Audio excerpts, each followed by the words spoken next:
किसान भाइयों नमस्कार। मैं गन्ना पर्यवेक्षक अरुण कुमार पांडे, गन्ना विकास परिषद खड्डा कुशीनगर से। उम्मीद करता हूं कि आप भी स्वस्थ होंगे, आपके गन्ने भी स्वस्थ होंगे, गन्ना परिवार पूरा स्वस्थ होगा। किसान भाइयों, आज बारिश के दिनों में गन्ने की प्रजातियां बहुत तेज़ी से सूख रही हैं।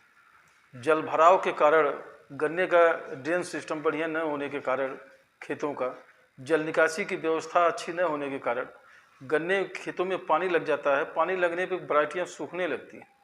आज मैं उसी संदर्भ में आप लोगों को बताऊंगा कि लो लैंड एरिया और अप लैंड एरिया में किस किस गन्ने को लगाया जाए ताकि गन्ना सूखे न और अच्छी उत्पादन ले सके।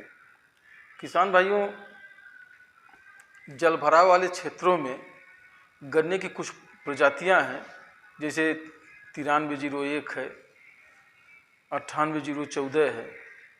ये तराई क्षेत्रों में, जल भराव वाले क्षेत्रों में काफ़ी बढ़िया इसका प्रभाव रहा है और ये गन्ने का पानी लगने के बाद भी ये वैरायटियाँ नहीं सूखती हैं और कट्ठे के हिसाब से 16-17 कुंटल, 18 कुंटल, बहुत लोग 20-20 कुंटल तक कट्ठे में काट लेते हैं। और जहाँ पर 118, 238 और 15023 से लेटेस्ट अन्य वैरायटियाँ सूख जाती हैं, वहाँ पर ये वैरायटी सूखती नहीं है, कुछ न कुछ आपको दे के जाती है। उसका प्रभाव ये रहता है कि किसान भाइयों की लागत भी निकल जाती है, साथ साथ उत्पादन इतना अच्छा होता है कि लाभ भी उसका प्राप्त हो जाता है। किसान भाइयों, एक चीज़ और मैं बताऊंगा कि अर्ली वैरायटी के साथ साथ आप लोगों को सामान्य वैरायटी भी लगानी चाहिए, क्योंकि फसल चक्र के वजह से भी गन्ने की फसल सूखने का बहुत ज़्यादा खतरा मंडराता है। सामान्य प्रजातियों में 8452, 8279, 13452, ये वैरायटियाँ जो है 9232 और 13452 सामान्य वैरायटियाँ बहुत बेहतरीन वैरायटियाँ हैं और ये वाटर लॉगिंग क्षेत्रों में भी सफल रही।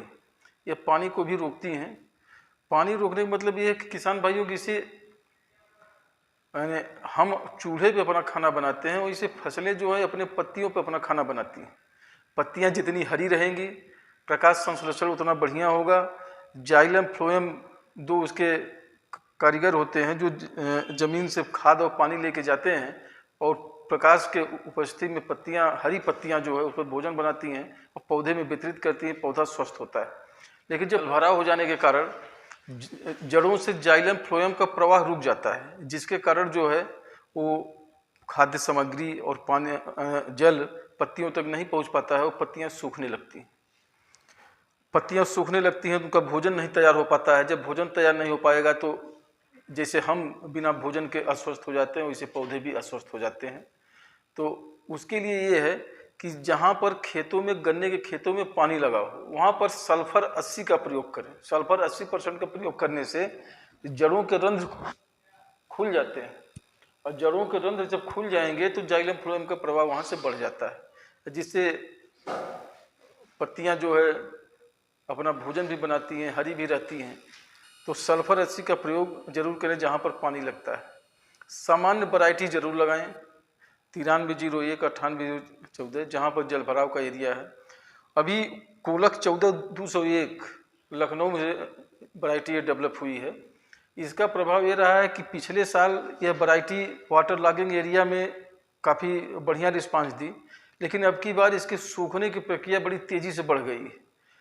काफ़ी किसान, जो बड़े किसान हैं या छोटे किसान हैं, वो यानी सिंगल बड से अपना पौधा लगाए थे, खेतों में ट्रेंच बीज से बुआई किए थे, कुछ लोग रिंग पिट बीज से बुआई किए थे, लेकिन पानी लगने की वजह से वो फसलें सूख रही हैं। और चूँकि फील्ड विजिट के दौरान भी ये देखने को मिल रहा है कि पत्तियाँ उनकी तेज़ी से सूख रही हैं, ये केवल वाटर लॉगिंग की वजह से। तो ये ऐसा प्रतीत होता है कि ये गन्ने में जल के सहन की शक्ति जो है, सहन शक्ति नहीं पाई जा रही है।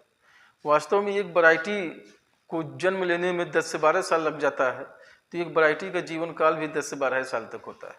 लेकिन 118, 238 जो क्रांतिकारी वैरायटियाँ हैं, ये वैरायटियाँ काफ़ी लंबे समय से क्षेत्र में चल रही हैं और 118 तो भी सफल है, लेकिन 238 जो है तराई बेल्ट में फ्लॉप हो गई है। पश्चिमी उत्तर प्रदेश में इसका प्रभाव काफ़ी है, लगभग 95% एरिया पर लोग लगाते हैं। लेकिन आप लोगों से यही रिक्वेस्ट है कि जहाँ पर ऊंची भूमि हो वहाँ पर 108 यानी कोयम्बटूर 0118 लगाएं, 14201 लगाएं, 15023 लगाएं, नई वैरायटियाँ हैं। और इसके साथ साथ मैं किसान भाइयों आप लोगों को बताना चाहता हूँ कि गन्ने के खेत में ज़्यादा से ज़्यादा कार्बनिक खादों का प्रयोग करें। कार्बनिक खाद जितनी मात्रा में आप खेत में डालेंगे उतने बढ़िया उसका रिस्पांस भी होगा। रिस्पांस के साथ साथ गन्ने के सूखने की जो प्रवृत्ति है वो विराम ले रही है। और खेतों में अकार्बनिक खाद का प्रयोग जिसे टॉप ड्रेसिंग के रूप में यानी खड़ी फसल में यूरिया का प्रयोग करते हैं, तो अभी पिपराइस जो शोध केंद्र है, पिपराइस से वैज्ञानिक ओपी गुप्ता जी आए थे। वो बता रहे थे कि अब गन्ने में यूरिया 2 किलो कट्ठा लोग पहले डालते थे, अब बढ़ के 3 किलो कट्ठा हो गया है। उसका रिस्पांस ठीक ठाक मिल रहा है। सफसली खेती करें जिससे आपकी आय बढ़े। गन्ने के साथ लहसुन की खेती, प्याज की खेती, तोरी की खेती और लौकी कद्दू की खेती, इसको कर करके अपनी आय को दुगना आप कर सकते हैं। इसका रिस्पांस बहुत बढ़िया होता है। इसी के साथ अपनी वाणी को विराम देते हुए अगले टॉपिक पे किसान भाइयों फिर मैं उपस्थित होऊंगा आप लोगों की समस्याओं को लेके। धन्यवाद।